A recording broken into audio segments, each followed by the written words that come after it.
Press. There we go. All right. Oh, We are live. Welcome, everyone. This is. you mean people can see us? Oh, Yep. all right. I'm gonna go. It's like, oh no! Wow, that's oh, no. scary. No, put me back. Yeah, you don't want that face. You do not Yeah. want that face. Well, Sign of just the really devil. quickly, I just wanted to tip our hat to Nevermind the Furthermore. Brian K. Morris was right before us, and he is finishing up his show. So if you're following on the playlist, this is not the end-all, be-all. We don't have to shut down after an hour, but we are kind of doing this roadmap for this indie event. And on that note, Matthew, I'm going to give it back to you. Yeah, and that's the thing, folks. So you can follow this with a hashtag indie event that Meredith has under her or next to her name. You can also follow this on the Geek Insider YouTube and just indie INDEE event VENT.com with a schedule of all the events, the playlist, so that you can just keep watching the shows because we've got a lot of collaborators collaborating and doing their thing for this weekend. And we got stuff planned all day today, all day tomorrow, into the night, and Sunday as well. And we got after hours stuff. We got a whole lot of stuff planned. We got some special guests, and we're just here to have fun. Nobody is really trying to, force anything on you as far as, hey, buy my product, or well, some of them are, they're wanting. I'm glad you finished that sentence. Nobody's forcing anything on you. Right, but Yep, go ahead. We want to be able to bring you or expose you to new talent, not expose ourselves, but Matthew doesn't have a filter. Or at least. So now Hey, here's the thing. finished. My little I'm raising my hand thing so that people can, well, so we talked about it earlier was with the show etiquette and stuff like that. For people who are not familiar with StreamYard or Restream or whatever streaming service it is, this is just, for people who maybe don't have a show and are a guest, the etiquette is usually, just kind of wave your hand or let people know in the private chat that you have something to say. A lot of times when you're typing, it's not as timely as just going, I have something to say about that, because when we're talking over each other, a lot of times it voids out the noise. The other thing that I wanted to mention is that this isn't a regularly scheduled show. So we're just kind of hanging out with lunch hour here and talking. So I wanted to kind of give Christian the floor to talk about the Legend of the Traveling TARDIS. You had an amazing shout out that I want you to talk about. And you're hitting milestones on your social media, which is amazing. And then we're going to go over to Matthew, and I want you to talk about the Not So Happy Hour and building up your channel there too. So go ahead, Christian. Yeah, what's up with that? Let's put you on the big screen here. The last week was just like, wow. Don't put me back down. I don't need that. What, that? No, yeah, that? my head is big enough as is when you put me backward. Oh, wait a minute. What the? Wait.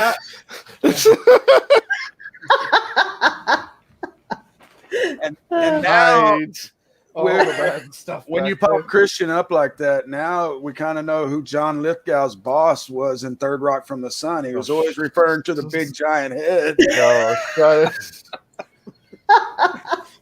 I'm getting rid of Matthew. Thank you for playing.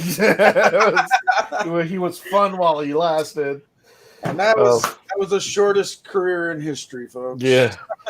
I'm not ignoring you. I'm like on my phone and just like putting together everything this weekend. We're still putting stuff together, even though you're watching this on the live feed, which is kind of embarrassing. So, yeah, we're really professional. He's on his phone.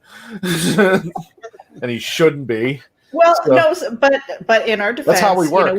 We are filling an hour because why? We can talk for an hour. Who's That's we easy. on this one? Oh, all right. So while Christian is, are you ready? Are you ready, Christian? Never ready. Come on. No, never ready. All right. So shoot it, but yeah, I'll do it. Okay. Yeah. We gotta. Well, I had to take people back a little bit there. We got to shout out. We were doing an interview back then with Andrew Cartmel. Now, at the same time that this was all taking place, I already booked him to be on the Traveling TARDIS. And at the same time, this little, I guess for a better term, controversy came out that there were these sites coming out that, I got to say this. The episode was The Timeless Children on Doctor Who. And there was a moment in there where, spoiler alert, let's just hash it out for everybody. If you haven't watched it, just me or whatever. And the Doctor is supposedly the alien origin of where the Time Lords got their regenerations from. Plus, there's this huge thing of a storyline where the Doctor may have had more lives before William Hartnell's Doctor and may have more lives to come. But that's either here or there. Yeah, whatever. But in place of the social media, some people had mentioned that this was part of the Cartmel master plan. And lo and behold, in about 2 weeks after that was released, I was about to interview Andrew Cartmel. Well, who would be the best person to talk about the master plan and the Timeless Children and how they related would be the man who made the master plan itself. Nobody, I think, even bothered to book the guy, but I already had him booked. So I had him on, and I just asked basically, we asked him about the Cartmel master plan, what it was, and then we introduced him to what happened in the Timeless Children. And he had not seen the episode, so we had to explain to him what went on in the Timeless Children. And he goes, no, not exactly what I was expecting, or however he talks. But he just mentioned that what he had in mind was, and I kind of backed this up a little bit because it's from the man himself, that originally there was a big backstory to the Doctor that we were never supposed to know about. We just knew that the Doctor was more than what he or she was. But we were not to be introduced. Just the title Doctor Who, because once we reveal everything about the Doctor, the show's over, and I confess. He's supposed to be, or she's supposed to be, an enigma. The best way he put it is, the Lone Ranger comes in, saves the day, the Lone Ranger leaves, and everybody asks, who was that masked man? Beyond that, there's nothing else to it. That's what the Doctor does. Well, there were certain sites that compared to what happened in the Timeless Children. Oh, sorry, I just saw something pop up. There was a story about something that happened in the Timeless Children that people start comparing the Cartmel master plan. Well, Andrew kind of, I wouldn't say debunked it, but he said that wasn't his intention. It's going back to where he wanted people to think that the Doctor was more than the Doctor and probably released a little bit of things, but not to the extent of what happened in the Timeless Children when we explained it to him. He thought that was going a little too far. So I'm telling you this because I guess it's 3 months later, Screen Rant gets wind of this and writes a whole article about it. And not only that, but tags a hyperlink to the Facebook episode in Screen Rant. And the way I found out about this is not that anybody from seeing it on Screen Rant or anything. Brian K. Morris told me, hey, you're on Screen Rant. I'm like, what? He goes, yeah, they mentioned you in Screen Rant. I'm like, why would Screen Rant mention me? And he gave me the link, and I was like, holy balls. Nothing I ever thought I'd ever do on my show would ever go into the, like the comic book world, or what was it? Or any fan nature. I would go into the pop culture social media. But there I am in Screen Rant. There's the Legend of the Traveling TARDIS. Not only that, if you click on it, it went right to the episode on the YouTube channel, which right now currently is the highest YouTube episode because a lot of the social media came out, including Gary from Nerdrotic made a mention of it, Neon from and Geeky Sparkles from Clownfish TV. They had mentioned it. But Screen Rant seems to have run it months later, and I'm like, I'm not complaining. Hey, you want to bring me more? You want me to bring me more visitors? Go for it. I am no problem. But as you mentioned, with that, we had a goal just recently of going to 35,000 subscribers on our YouTube channel, and we hit it. Not only we hit it, but it's still growing. It's still going on and on and on and on. I think we're at like 153 or something like that last time I checked. And they're still coming in, whether that's due to Screen Rant, whether that's due to, and I got to give, I don't know if you heard the last show, with Brian and I geeking out, maybe you shouldn't, because we were really going nuts. But we gave homage to Meredith because if it wasn't for Meredith and Geek Insider and promoting us and supporting us and providing us the tools we needed to obtain more of a larger audience and get our feet out there, I don't think we would be the success that we are right now. And I think that's all a dedication to Meredith supporting all the indie folks out here who we love. And what I love is that we're starting to support each other too. Right. And give us ourselves, okay, so maybe you're not into comics, what you're into Doctor Who, or maybe you're not into Doctor Who, but maybe you're into horror fiction, or you maybe not into horror fiction, you're into something else. We all provide something for everybody out there, and yeah, this is all a testament to Meredith. I mean, we've done a lot of the legwork, but I think Meredith got us over the finish line where we wanted to, and the goalpost keeps moving, which is nice. Well, I think also, when it comes to social media, it's a really strange bedfellow, because you have to hit certain milestones, and then protection too them, sometimes. Yeah, and once you hit them, then you start zooming. So at this point, you got to a certain point, 35,000. That's nothing to turn your nose up at. That is a huge milestone, and you're gonna find, I really believe that it's going to pick up speed. It's going to be like a runaway train. It's almost like on Twitter, as soon as you get that blue check mark, all of a sudden it's like, oh, she's a blue check mark, she must be important. Mm-hmm. I'm like, where's mine? Damn it, where's mine? I've been selfishly asking Facebook for that blue check mark, and they never tell you why you didn't get it. So I've been going for it, but then there's like these people who I see, I'm like, what do they do? I've never heard of them. Yeah. Why are you getting a blue check mark? And I'm just like, okay, it is what it is. But yeah, I mean, the momentum just recently, and especially with the pickup where we've had a lot more interviews gone wild. Confessingly, big names. Well, confessingly, I think if anything positive for us came out of COVID-19 is that these folks don't have work. And they're not getting exposure. And we were more than happy to do that for them because a lot of these folks are very talented. And we wanted to make sure that people knew who they were. They were a big part of this thing called Doctor Who. And we want to make them a part of our legend and get their story out in hopes that maybe one day somebody will pick them up and do a lot of work out there for them. So... are you really raising your hand? I am. Etiquette. I have manners, Yeah. Most of the time. Shut it over there. So I was thinking about sharing this StreamYard link because we've got about 45 minutes. And Pops, if you want to pop in here, reach out to me on Facebook DM and I'll drop you the StreamYard link. Or what I can do is just drop it in. Do I take the chance and drop it in the Geek Insider?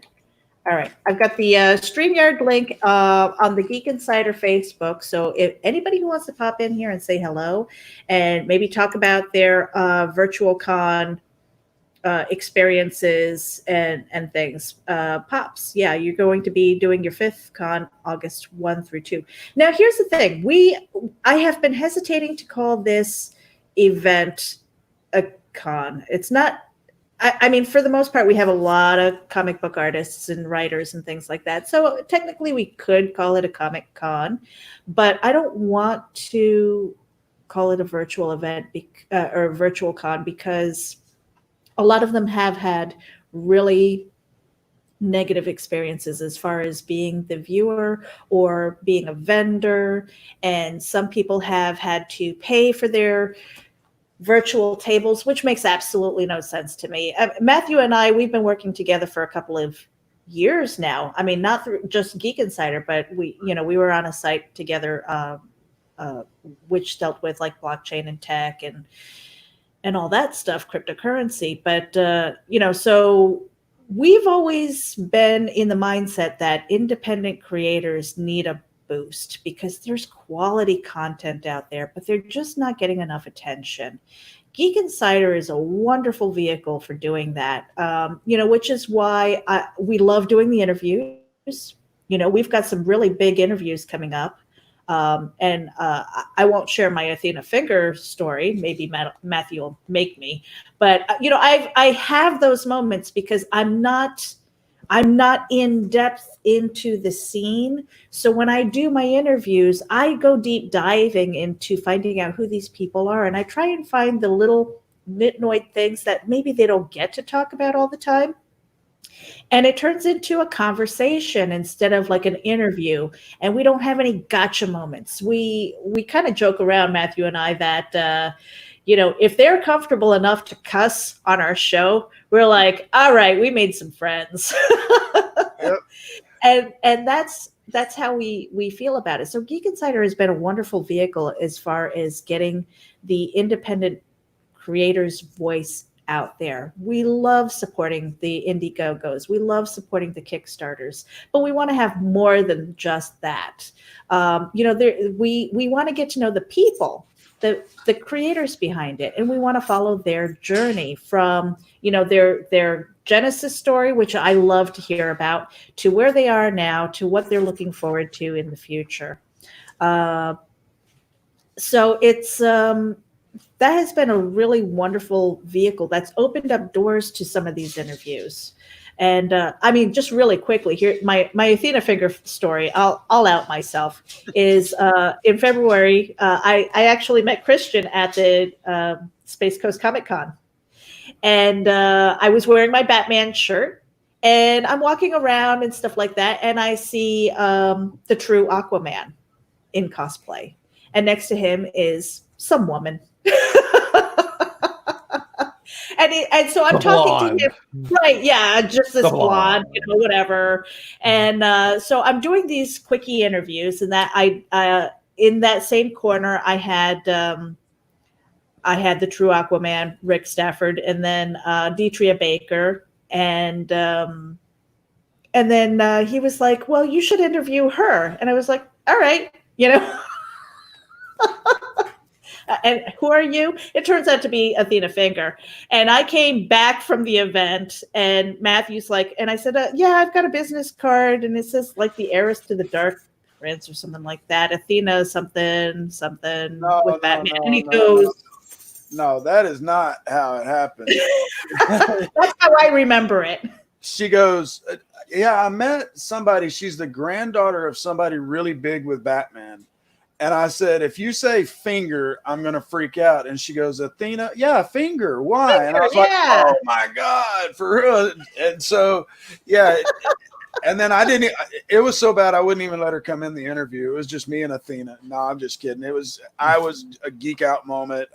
I'm a huge Batman fan. I mean, there's all kinds of Batman statues. Yeah. But yeah, it was a great. I still give her hell about it. I'm friends with Athena and Rick Stafford now. We just talked last week over some stuff, and they're great guys. But so here's the thing. When I'm reaching out to people, I don't have any, like, I'm not fangirling over really anybody. You guys put your pants on like I do and stuff like that. I mean, I have a couple of people. Do not stand up. But I mean, there are a few people that I have. Oh no! There are a few people that I would probably fangirl a little bit over, but for the most part, I just try to keep an even keel. Like I don't want to show the enthusiasm. I don't want to gush so much. And just talk to them. And I think that helps make it the roundtable discussions more than an interview, is because I want to get to know them.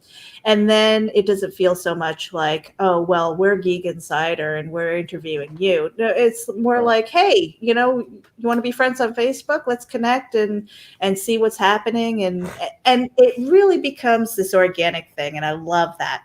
So, and we never we neither one of us really have a whole lot of questions written down. I may have one or two, you may have one or two, and then we just let the conversation go where the guest takes it. And sometimes they're 30 minutes, and we've had them stretch into an hour and a half with some guests. And that's the thing is yes, we do like to have some of the big names out there, but really and truly, we've done a lot of several interviews with bands lately, and have made some great friends, found some killer new music. I'm absolutely in love with Joe Hertler and the Rainbow Seekers. I give them a shout out anytime I can. If you haven't heard them, go and listen. It is a great band. But anyway, we just let it flow, and then we end up friends. We end up friends on Facebook. We invite them back, let them know, hey, anytime that you got something new and you're promoting it, please let us know it. And I wanted to take a quick second here for any of you out there that are watching that were a part of Geek Insider's virtual con back in April, and you're wondering why you were not invited this time. It is absolutely nothing personal. It is that things have been kind of shut down. Most of you don't have anything new to share, but we wanted to bring more variety, new faces in a lot of places. Christian and Rob are helping us out immensely throughout this thing, just like they did last time. And so you will see some familiar faces, but most of our guests, most of these folks bringing their shows here, they weren't a part of Virtual Con. And so that is the thing. Our main focus here is, like Rob and I discussed earlier, is a combination of networking and entertainment. Entertainment for you guys watching out there, and then networking for the folks that are volunteering their time to come and entertain. And but I just wanted to put that out there because we've got some friends that definitely are indies, directors and actors and actresses. And so I just don't want anybody to feel left out thinking that we just ignored them and don't like them or anything like that. It's not the case. So I've noticed with our interview style, again, we kind of have that round table, and Matthew's right. I don't write, and we're going to bring in Rob Anderson. I don't write down questions anymore. I used to have a whole line of them, but the really, really good guests kind of answer them before I even get to them. Right. Because we have that organic conversation, and it makes it really fun. So the problem ones are the ones that have like the yes or no answers, and then they shut up, and then you're like, oh crap. I'm not prepared. Right. Christian, have you found that with your guests? I haven't really seen that. I haven't seen that on your show, and you cover really well if that is the case. Not on my show per se, but on other shows I've been on where the celebrity just goes, oh, yeah. Yes. And I'm just like, why do we bring you on again? I could have just typed the message. You could just send me an email and read it. I'll get to read it aloud. That's the most challenging thing for a host. And we've been blessed with people who first of all, a lot of these people I've already known before. So it was a lot. There's two things. Wow, there's just a lot of thought process going on. So let me go ahead. There's two things. Let me go there. This is my little industry secret that I've been telling people left and right there.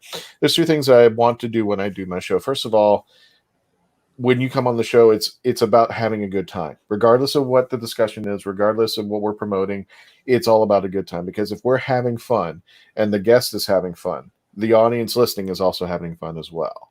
It's got to be, the entertainment will reflect out there. If you're just deadpanned like the actor's studio, then it's just a nightmare because you're just listening to deadpan and nobody wants to listen to that. Even if you're having fun, even if you're not on topic, the whole idea is to have fun with the guests at that time. And if the best compliment I ever got was actually from Katie Manning when she came back on the show. Well, he left. Get a room.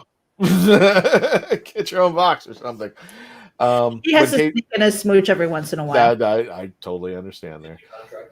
Katie Manning, when I asked her back, I said, Katie, you can come back anytime if you want to promote anything. She goes, darling, I didn't come here because I was promoting something. I came back because I had a good time with you the last time. Or however she talks. But I'm sure she appreciates that. Yeah, and then she came back and we did the Tim Trelaw episode, which we came up with the idea of just saying, how about if Katie interviews Tim with us and see if we could start a trend where we would have a celebrity that we interviewed and then we'll come back and they'll interview a celebrity who also is a part of it. And there was probably one, I mean, I'm going to say everything we've done is the best time, but I meant it reflects in the ratings too. It's one of our highest rated shows. It was a good time all around. It was. Yeah, there was one episode that I was watching where you had somebody on the phone. That was it. That was the one. That was the most. Not only was it the most, it was the most technically challenging because, for whatever reason, Katie's Wi-Fi was unforgiving. So what we came up with, we had to postpone the show, we had to delay the show, we had to kick about 15, 30 minutes. We actually, Tim and Katie came up with the idea that he would FaceTime her literally and pull up the phone like this and say, okay, here's Katie. And that's how we had to do it. But that really speaks volumes, because if it was hard or they didn't want to be there, they would have been like, they would have given, they would have even good. And we were very, they were not only supportive, they were very forgiving. We were very forgiving. It was just like, it happens. Yeah. And they were willing to work it out. And yeah, you can't get that kind of commitment from anybody sometimes, because they're like, okay, well, they had every right to give up too. I mean, it was just the way it was, but they were willing to help us out. And that's not only a testament to the process, it's a testament to those two as what wonderful human beings they were going to, we're going to make the show happen and work with you. Even 30 minutes after, we know you guys got time, and especially in this day and age where you need to do work and find work because it's barely out there, you're willing to give us the time to do this. And it's vice versa. If people are willing to come onto my show, I want to give them the appreciation. We appreciate you just even coming out to us. Right. Well, one of the things that I know that Rob and I have had discussions about ego and stuff, and there have been times. Well, you got Matthew over here. Well, we've speaking of ego, there's Rob. I have no ego, right? Or it's so big you can't see it. We've reached out to people who are like, well, what's in it for me, and they're looking for money. They're looking for some kind of payoff and stuff like that. We're like, we don't have a budget, but we have a network and we would like to share you with our audience. But if you're going to be a jerk about it, then never mind. Oh, yeah, it's. Oh, okay. Well, I guess you don't want to hear my answer. Fine. Right. Yeah. We're just going to remove him from the stream. So there. It's really hard because you got to remember this is their bread and butter. I mean, I do have another job after this that I go to that supports what I do here, but this is their bread and butter. And it is hard. Now, it's not that I don't think David Tennant will come down from Mount Olympus and do my show. I'm sure there are like 10 agents ready to go, okay, what do they got to offer you so that they can get paid and on it. It's just the bane of the thing. I just like, it's not that I don't think they would do it. I think I'm one of probably a million podcasts that are probably sending messages to David Tennant going, hey, you want to come on the show? Mm-hmm. So why are you special? Especially when now he does his own podcast. So great. Thanks, David. I gave him a hard time at a convention. It was just like, I pulled out my phone. I said, hey, we got something coming. We're both on iHeartRadio. And then I said, by the way, I'm not auditioning for Doctor Who. Get off my lawn, boy. He laughed. I said, I was here first. You just don't come and mosey on iHeartRadio just because you felt like it. I'm not auditioning for Doctor Who. Let's call it even. He just got to laugh and goes, okay. Or however he talks. But I had to bail out there. I looked over at my power supply for my mic, and then this is a country life. The other day, a scorpion got one of my dogs, and this time there was a big old freaking spider sitting here right beside me. And so I had to take care of business. I don't know how long it had been sitting there, but it didn't look friendly. I live in Florida for the viewers who don't know. And the one day I was sitting here and I'm working. It's the middle of the night, and I'm like, what is that? You know how you see something at the corner of your eye, and there was a palmetto literally sitting on my webcam, staring at me. So all I saw were its antennas and its little head, and I just and I just went. Now, for anybody who doesn't know, palmetto is a really nice Florida word for big ass cockroach. Oh my gosh, I totally freaked out, you know. Size of a cannon. But I do want to chime in a little bit. I think it's disingenuous to instantly go to David Tennant when we're talking about people who wanted money. It wasn't David Tennant who wanted money. We're talking about people who honestly don't get paid to go to cons. They're lucky if they get tables comp to them, that they're now looking for handouts. We're seeing that, not trying to be critical. We're seeing that a lot with cosplayers. Cosplayers are now trying to charge to do events. Speaking from only experience, back when I was doing the weekend shows, when this all first started, I was one of the first few people to be doing online events during the weekend. We tried to do a cosplay thing where we had people together. And they were like, well, how much are we going to get paid to be on this? Mind you, this is the very beginning. We were like, what are you talking about? Mm-hmm. And I was like, you know what? This is just a bad idea. We're not going to move forward. And I'll be honest, if you think you're going to get paid to be on a webcam or even a podcast, podcasts don't make the money most people think they do. Some might. Trust me. David Tennant might be making some money from the ad revenue. But most of this doesn't get anything. Again, if you're not smart enough, we talked about this during our preview. If you're not smart enough to understand why this helps you, then you shouldn't be getting this type of help. David Tennant should be paid for his time. I'll say that right now. And it's simply same concept behind a comic book I'm working on. When you're in demand, you have to go where the money is. You have to keep paying. Are these people that wanted money, are they honestly in demand, Meredith? I know some of the people, so I'm not going to be mean about it. But do you see them being in demand right now? Do you see people knocking down their doors? I personally don't. Understand the economy around you. Don't ask for money when no one else is paying you to be somewhere. So I do think bringing up David Tennant's a little disingenuous for the people who are asking. So if David Tennant wants to come on, how much is he asking? Because I'll get some money together. We'll do a GoFundMe. We'll get David Tennant on the show. But damn it. I'm not stopping you. Yeah, I'm also saying that, yeah, it is a supply and demand thing, and that's why I use David Tennant, because he is a big demand. Yeah. Comparatively to classic Who people, yeah, it's not. I'm not putting anybody down in this in this metric. This is basically just marketing. Period. This is just supply and demand marketing.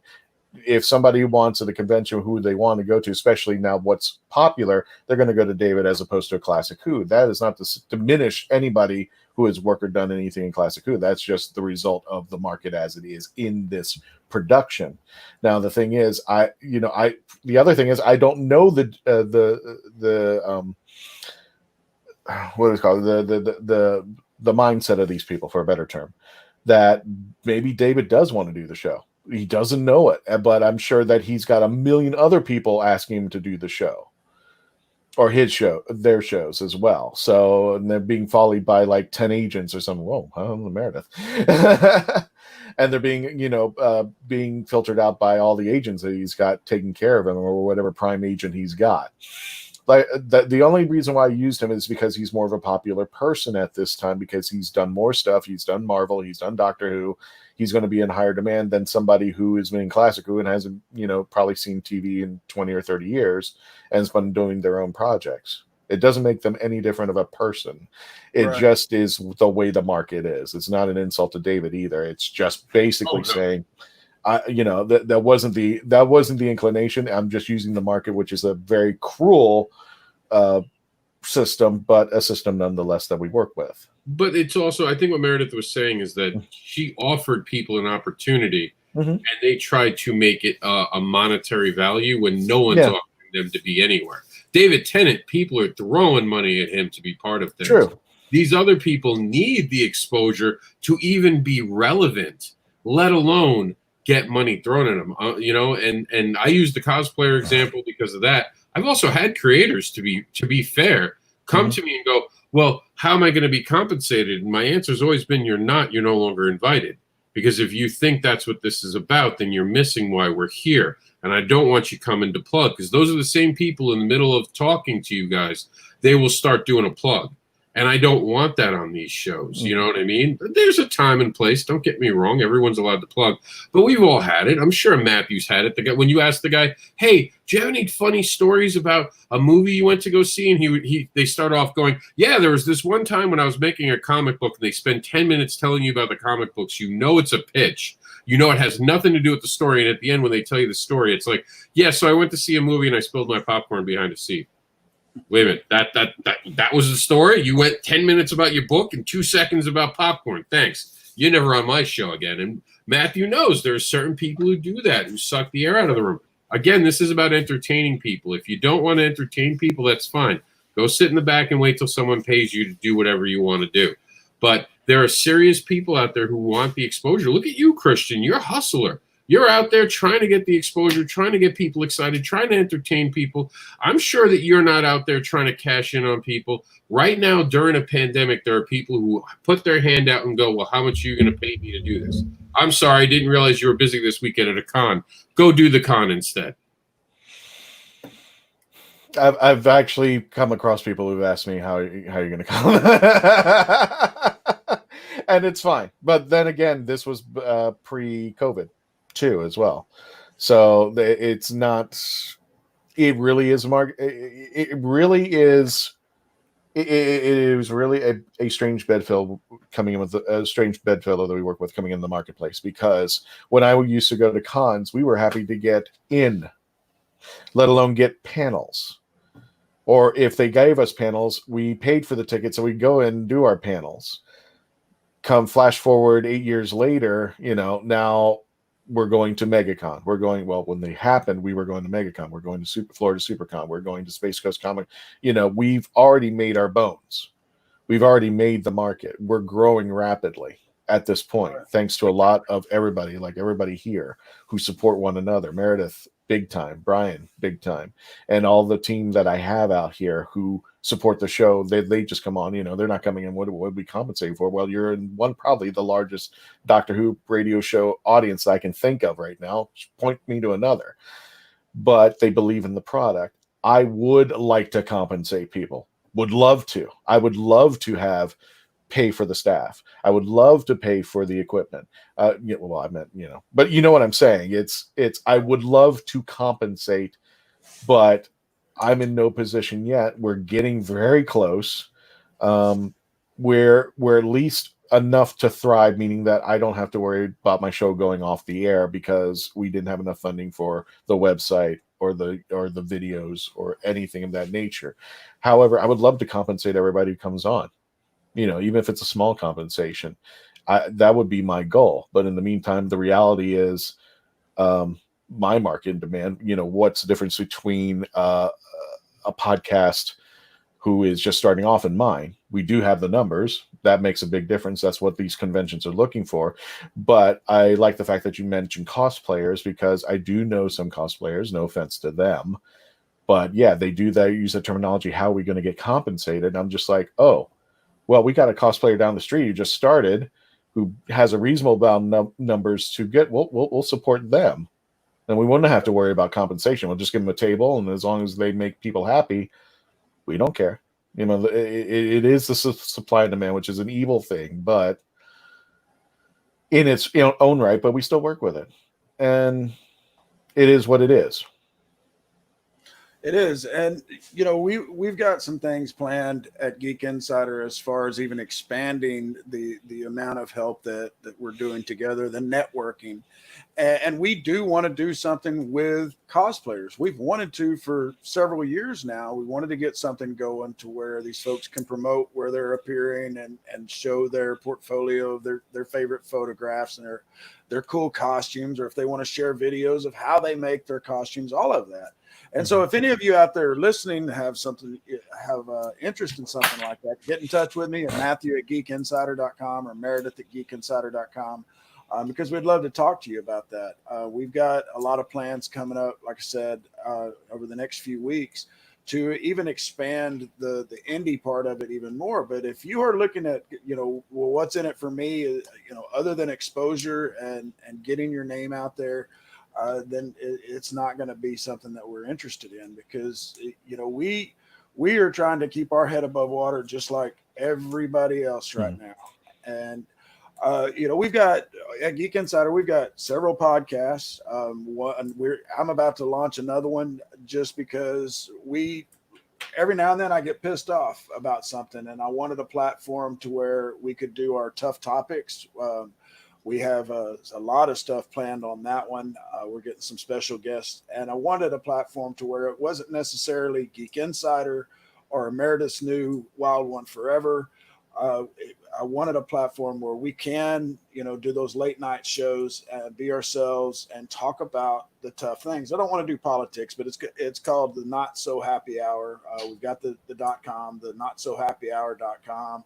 It's just a placeholder right now, but that's probably going to be a late night show several nights a week. But again, we're trying to build these channels. If you haven't done so, folks, please follow us or subscribe to the Geek Insider YouTube channel if it's your bag. We've got several different shows over there, including the Geeky, Cheeky, and Downright Freaky, which is getting a little bit of fire under it right now, because we talk about the Mandela effect and UFOs and time travel and the whole 9 yards of the more geeky side of geek.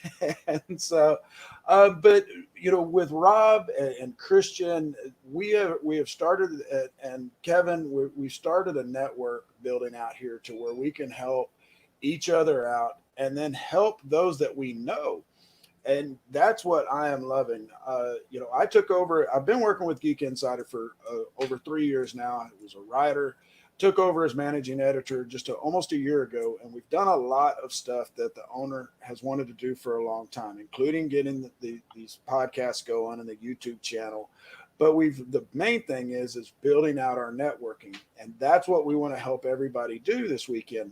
You see somebody on the show that you like, if you can't afford to support them now, just help them out by spreading the word, by sharing the hashtag over the weekend for Indie Event.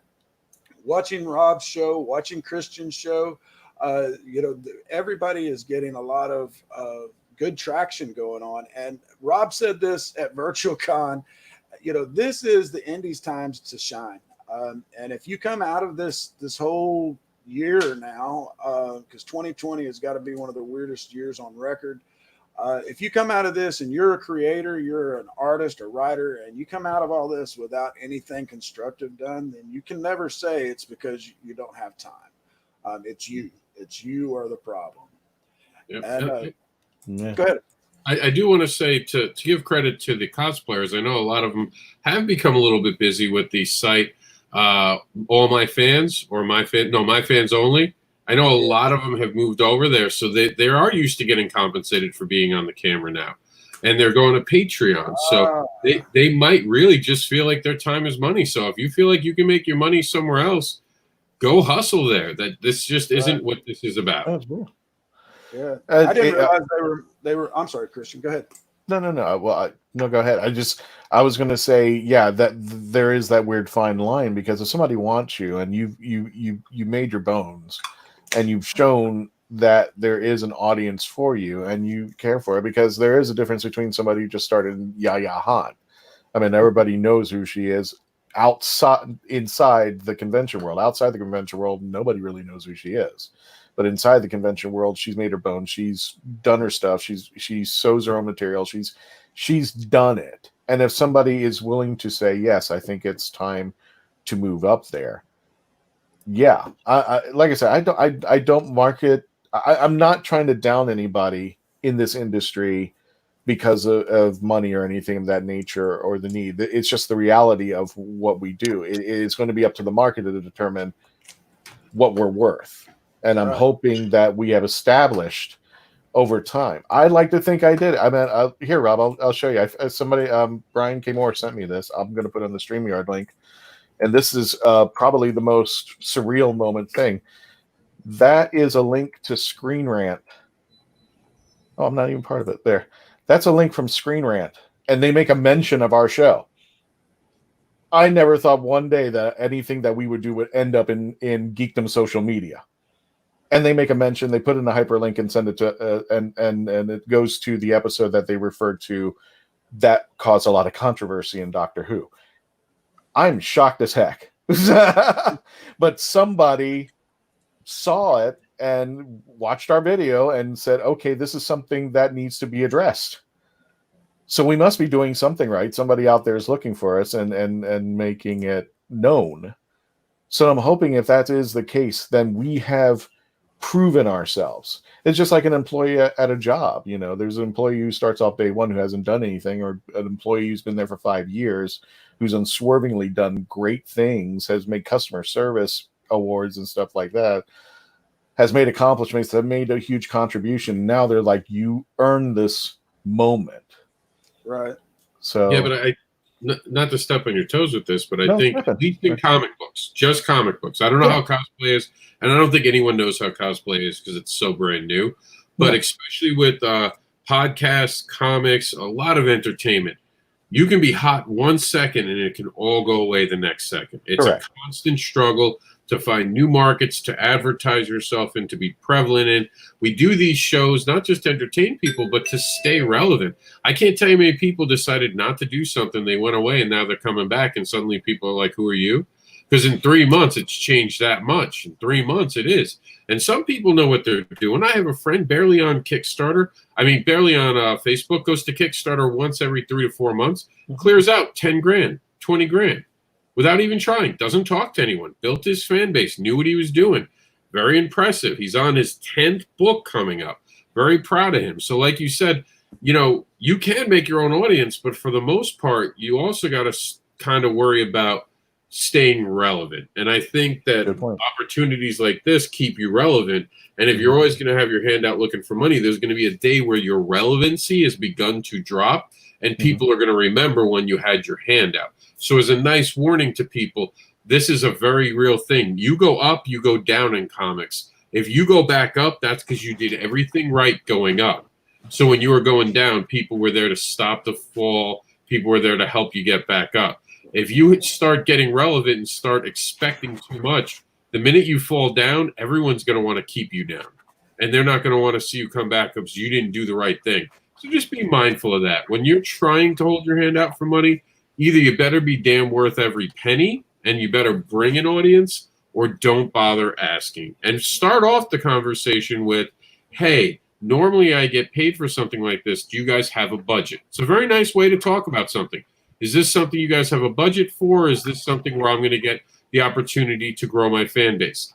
See how nice that sounds? Because now you're opening conversation. When you start off, well, how am I going to be compensated? It just makes, like, there's a part of my spine that gets tight. My asshole literally clenches a little bit. Like, what did you just say to me?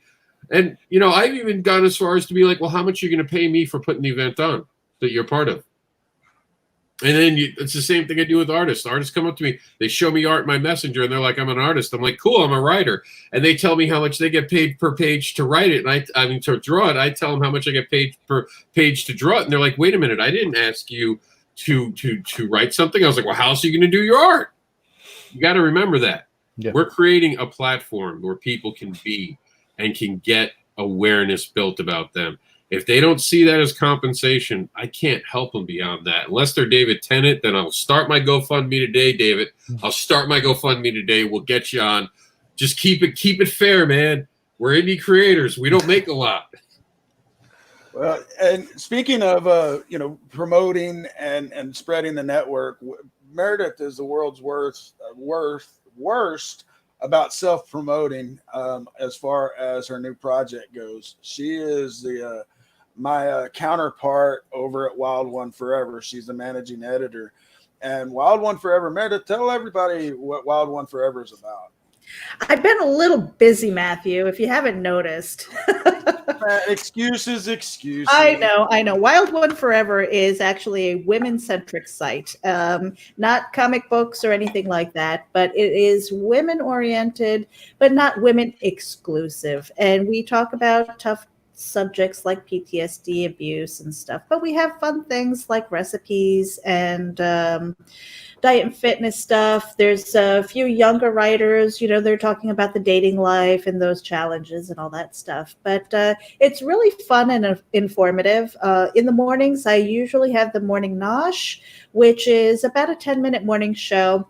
I didn't do that this week because I'm going to do an hour-long one tomorrow to kick off the day. I'm going to be a hurt puppy. So I decided that I was going to invite my husband to be my guest. And we're going to be talking about the dynamics of working with your spouse. So we've had periods of time where we were working together, and it's kind of like a 24/7 thing, and we haven't killed each other. I still like the man. so that is like who's in charge the whole time? Do you guys switch roles? Oh, what's your safe word? What's your safe word? He doesn't have one. He just I'm hungry. I'm hungry is the safe word. He cowers in the corner. He goes, "Yes, dear," and then he keeps me in coffee and food, so that stays on my good side. Well, and Wild One Forever, as Meredith says, she has been really busy. She helps us immensely, a ton on Geek Insider, and then she's always out networking and helping other people, and then she does run Wild One Forever in the background. She's got a lot, several great ladies that are writing over there, but we do have a contest that's coming out where one lucky person, man or a woman, is going to win this watch from Nordgreen. And I don't know if you can see it. It's still got the plastic on it. And this watch, what did it retail for, Meredith? Almost $200. Yeah, I want that watch, but I don't qualify. Yeah, Brenda has threatened me. She said, if you get another watch like that, it's mine. But there's a review of it on Wild One Forever, but then there will be a contest coming up this next week or shortly thereafter, as soon as Meredith can get time to put it together. But you'll want to watch wildoneforever.com for that. But that platform is really taken off because it's not just beauty tips. It's not just fashion. Like Meredith said, it's a safe place where women can talk about tough topics. There will be a new podcast coming after we get through all of this, which is Roar. Do we want to talk about our new person, ALG? Yes. ALG and Louise Gittleman, if you guys are familiar with the Fat Flush program. I have known her and of her since the 90s on another platform called iVillage, which doesn't exist anymore. And she basically cut her teeth on promotion and organic following. And her book, Fat Flush, actually was the bestseller because of that platform. So I understand from a long time ago the importance of online communities and what we can do to drive interest and support for one another.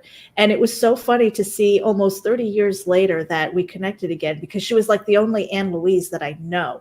And so when Matthew said, there's an Anne Louise something, and I said, Gittleman? He goes, yeah, how'd you know? Like I was reading his mind or something. I'm like, that's the only Anne Louise I know. People only know her as Anne Louise. And so that is really a huge feather in our cap for Wild One Forever as far as diet and fitness and kind of legitimacy, I guess. I mean, we're a legit site without her, but it just makes it so much better. That would be like kind of like a Christian's David Tennant. That is our David Tennant over at Wild One Forever. And we're seeking other people too. Yep. We came together in a roundabout way. I was talking with someone else about some advertising opportunities, and he looked at the site and he's like, look, I got a friend that would really enjoy this site. And I had no idea who she was, but she fell in love with the site. She's given us her books to publish on the site. She has given us articles to put on the site. And then she's even considering doing a podcast channel on the site. That's how much she liked it and likes the mission statement behind Wild One Forever. And this was a project that the owner has owned that domain for quite some time, and he's wanted to get this women-centric site going.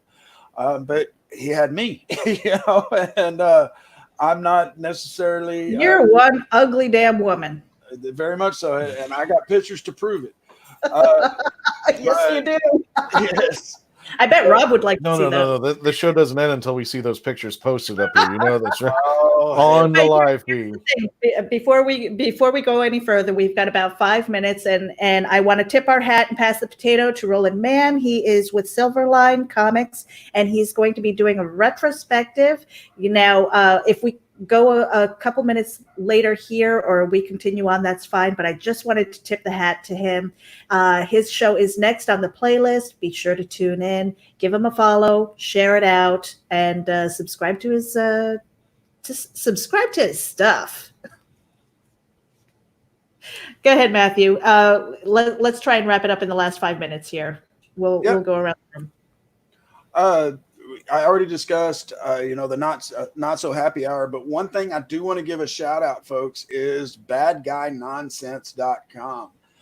This is a card game, tabletop game that's being put together by the Mark Rienzo.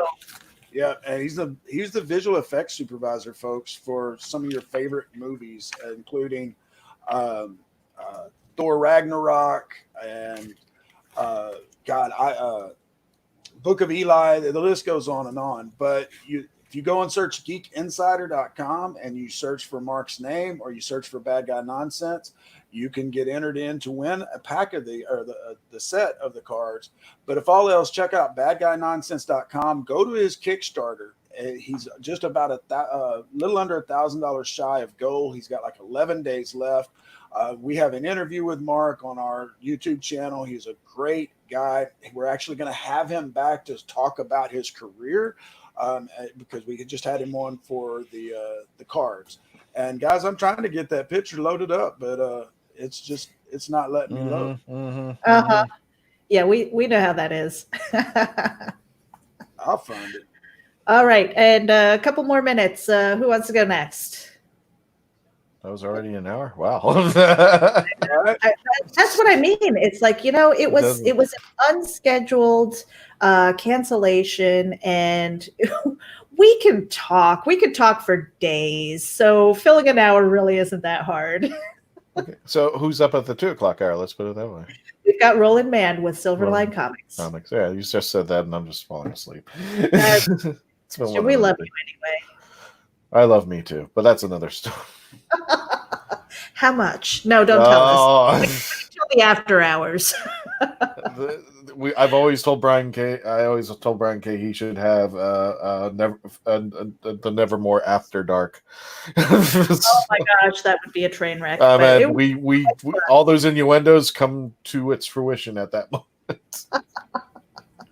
All right, Christian, last few minutes. Where can we find you? The best place to look is facebook.com, The Traveling TARDIS. And we'll post the links up there, because if we do live feeds, they happen there. You can go to our YouTube channel. Just look up HWWS Media, the Hanging with Web Show Media. There's a ton of us out there. But if you want to look us up on YouTube, that's a good place to go. But Facebook is the better part, because we post all the links to Spreaker, the iHeart, CBSRadio.com. We'll be posting all those links up there for you to check out, plus the live feeds. You can just catch up with us and join us with the... I just threw up in my mouth. I told you I had proof. I make an ugly woman. That was Halloween. My kids had not seen me without. I feel dirty. I need a shower. I feel unclean. They had not seen me without facial hair, and so I had to surprise them. And it came down like this. It was hilarious. The whole family just died laughing. I just want to know where you got those leggings.